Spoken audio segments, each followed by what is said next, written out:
So sometimes I get asked this question, how do I manage work-life balance?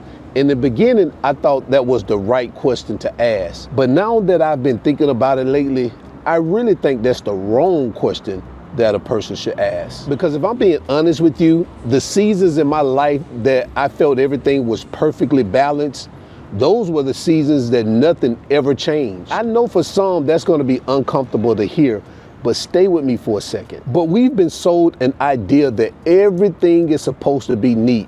Work over here, family over here, goals over here, and that everything is supposed to be neatly distributed, no tension and no friction, ever.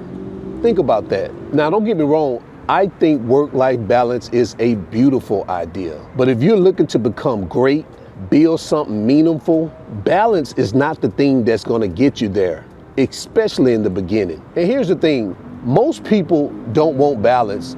They want the results, but they don't want discomfort. And usually those things don't exist at the same time. Think about it. Every major change in your life involves some type of imbalance. Learning a new skill, starting a new business, moving to another country, reinventing yourself. None of this happens between 9 to 5 with everything perfectly even. It happens in messy seasons, uncomfortable seasons, seasons where some things get more attention than everything else. And this is where people start to feel guilty. They start saying things like, it feels like I'm neglecting something. I should be doing more. I need more balance. But here's the thing, what if you're not really doing life the wrong way when you're saying these things to yourself? What if you're just in the building season of your life? See, the problem isn't work-life balance. The problem is people expecting permanent balance. They think life is supposed to be evenly distributed all the time. But life doesn't work in days. It works in seasons. There are seasons where work demands more from you. There are seasons where your family needs more from you. And there are seasons where you need to pull back, rest, and recover. And here's where the problem comes in at. Everyone wants to treat each season the same. When I quit my job back in October 2020 to build a new life, nothing was balanced. Far from it. Not my time, not my income, and definitely not my comfort. There were long nights in this process while I was thinking, I was planning, learning things that I didn't know before. There were times, even now, where I feel like everybody else is relaxing, but I'm out here grinding. And from the outside, people can look in and they can say, oh wow, this guy needs some work-life balance. But from the inside, I knew exactly why I was doing it. And that's what made the difference. Because see, imbalance with purpose feels way different than imbalance with no direction. And this is why I think people get stuck, especially those who are still living in the US. On one side, you got hustle culture saying, work harder, sleep less, grind forever. And on the other side, you have burnout culture that's telling you to slow down, rest more, you're doing too much. But nobody ever talks about intentional balance. Nobody talks about working intensely for that one season so you don't have to struggle forever. Nobody talks about sacrificing your comfort now so you can buy back your time later. You know why? Because that message doesn't sell easily. And living abroad has really opened my eyes to this concept. Because success here doesn't always go by how busy you look. Here, time with family matters. Your presence matters. Quality of life, that matters. But even here, people who live well in Dominican Republic, they didn't get there by accident either. They still built something. They still had to make the hard choices. They just did it with clear priorities. So no, the goal is not for you to destroy yourself.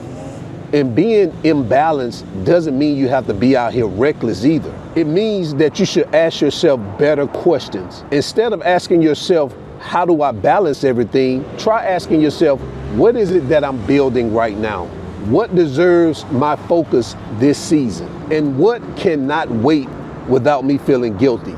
Because it's the guilt that really drains people. Sometimes I feel guilty because I work a lot and my family, they're in the house with me. And many times I'm just so disconnected because I'm focused on what I'm doing that sometimes I just feel guilty. So I understand that. And here's what ends up happening.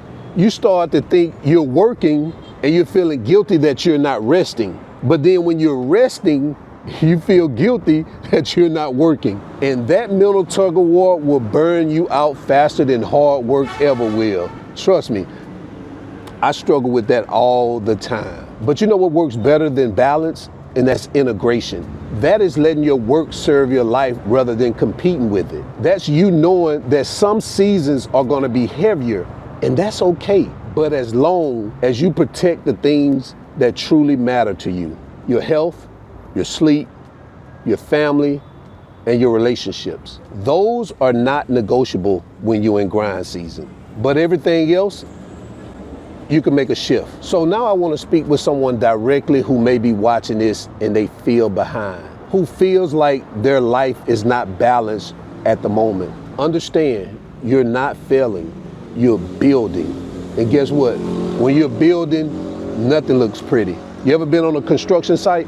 When they start building, dirt everywhere, nails, 2x4s, cinder block, whatever it is, it's all over the place. So building never looks pretty. As long as you're clear on your why and know where you're headed, then that imbalance that you're experiencing is just part of the process. Balance is great for maintenance, but for transformation, that comes from intentional seasons of focus. So I had to understand that work-life balance wasn't my goal. The goal was alignment over time. Build first, stabilize later, so you can enjoy the life that you design and not the one that someone wants to hand to you. If your life is uncomfortable right now, because I've been there, if things feel uneven, because I've been there, if you're stretching in ways that you never have before, I'm currently there, you may be actually closer than you think. And I believe that. You're just in a season where most people quit before they're able to reap the rewards of their efforts. So if you're watching this and you're seriously thinking about what life can look like outside of the United States, especially from a financial standpoint, I created what I call the DR Cost of Living Calculator. This is the tool to help you run the real numbers. No opinion, no hype, all clarity. Take a few minutes, plug in your lifestyle, and finally see what's actually possible for you. Also, if you're someone who is just not thinking about lifestyle and you're thinking about ownership and investing in Dominican Republic, there's a link in the video description that says, I want to invest in real estate. Click that link and I'll put you in contact with my trusted realtor, Milta. I only share connections and opportunities that I trust and I stand behind. So if that resonates with you, check it out and you can move at your own pace. Also, guys, I have a weekly newsletter. It's called Live Your Best Life Newsletter. Over there, we talk about money, self-development, living abroad. Come over there, join the community, link in the video description below. And until then, guys, remember, always keep your goals at the forefront of your mind. Always live in the present, because that's the only way you're gonna live your best life. And I'm out. Peace. You both got my best life, yeah. You both got my best life, yeah. Something you and me, oh. You both got my best life, yeah. Jumping, flexing, I know.